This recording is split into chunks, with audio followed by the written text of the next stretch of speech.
নমস্কার বন্ধুরা, চৈতালি পাকশালায় তোমাদেরকে স্বাগত। এই দেখো, এখানে আমি বোয়াল মাছের রেসিপি তোমাদের সাথে শেয়ার করব। বোয়াল মাছটাকে আমি নুন, হলুদ আর সর্ষের তেল দিয়ে মাখিয়ে রেখেছি। খুব ভালো করে মাখিয়েছি। একটা একটা করে মাছ নুন হলুদ মাখিয়ে রেখেছি। এবার সর্ষের তেল মাখিয়ে 10 মিনিট পর্যন্ত ওয়েট করেছি। এবার দেখো, কড়াইতে আমি সর্ষের তেল নিয়ে নিচ্ছি। আমি কিন্তু এই রান্নাটা পেঁয়াজ রসুন ছাড়াই রান্না করব, একেবারে হালকা পাতলা করে। এবার দেখো, তেলটা গরম হওয়ার পর মাছগুলো ছেড়ে দিয়েছি। উল্টে পাল্টে ভালো করে লাল লাল করে ভেজে নেব। এই মাছগুলো কিন্তু খুব ফোটে, তাই একটু সাবধান করে মাছগুলো ভাজতে হবে। আমার তো এই মাছগুলো ভাজতে ভীষণই ভয় লাগে, কোন সময় পটাশ করে ফুটে এসে হাতের মধ্যে লেগে গেল। তোমরাও একটু সাবধানে ভাজবে বন্ধুরা। দেখো, আমার মাছগুলো ভাজা হয়ে গেছে। আমরা কিন্তু লালচে করে মাছ ভেজে রান্না করি। তোমরা কে কেমন রান্না করো আমাকে জানিও। দেখো, মাছগুলো এবার আমি তুলে নিচ্ছি, আর বাকি মাছগুলো দিয়ে দিয়েছি, ওগুলোও লালচে করে ভেজে নিয়েছি। দেখো, ভাজা হয়ে গেছে। এবার আমি এগুলো সব তুলে নিলাম।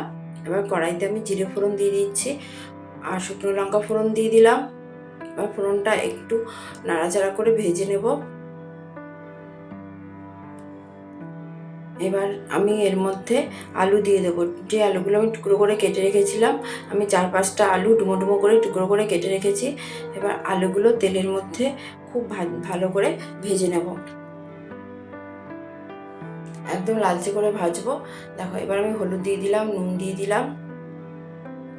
নুন দেওয়ার পর একটু নাড়াচাড়া করব। দেখো, আমার আলুগুলো লালচে করে ভাজা হয়ে গেছে। এর মধ্যে আমি পেস্ট দিয়ে দিচ্ছি। এখানে একটা বড় সাইজের টমেটো আছে, আদা আছে, লঙ্কা আছে। এই পেস্টটা আমি করে নিয়েছি। এই পেস্টটা এর মধ্যে দিয়ে দিলাম। এবার এর মধ্যে আমি 1.5 চামচ জিরের গুঁড়ো আর 1.5 চামচ ধনের গুঁড়ো দেবো, দিয়ে খুব ভালো করে কষাবো। এটা খুব হালকা পাতলা করে একটা ঝোল রান্না করেছি। এবার এখানে একটু হলুদ দিয়ে দিলাম, দিয়ে ভালো করে কষিয়ে নেব।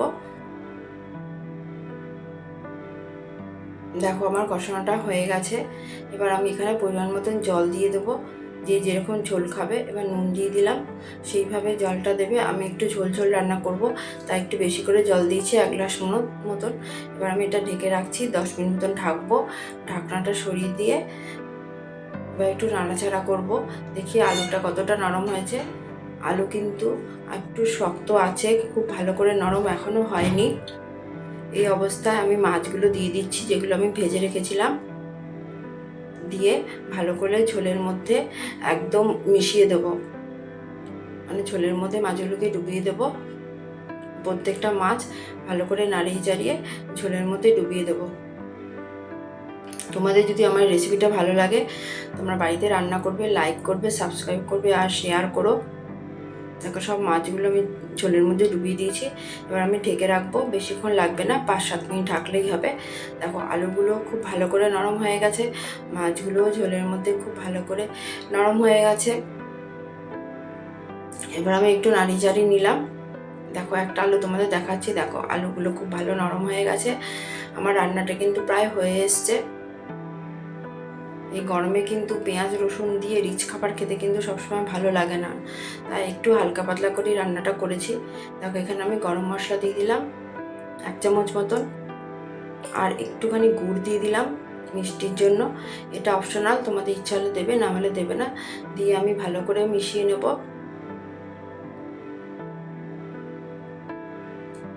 আর একটু নুন দিয়ে দিলাম। আমার নুনটা আমি একটু টেস্ট করে দেখছিলাম, নুনটা একটু কম মনে হচ্ছিল, সেই জন্য নুন দিয়ে দিয়েছি। আমার রান্নাটা কমপ্লিট। ভালো লাগলে অবশ্যই সাবস্ক্রাইব করো। আর আমি একটা বাটিতে নিয়ে দেখাচ্ছি কেমন লাগে।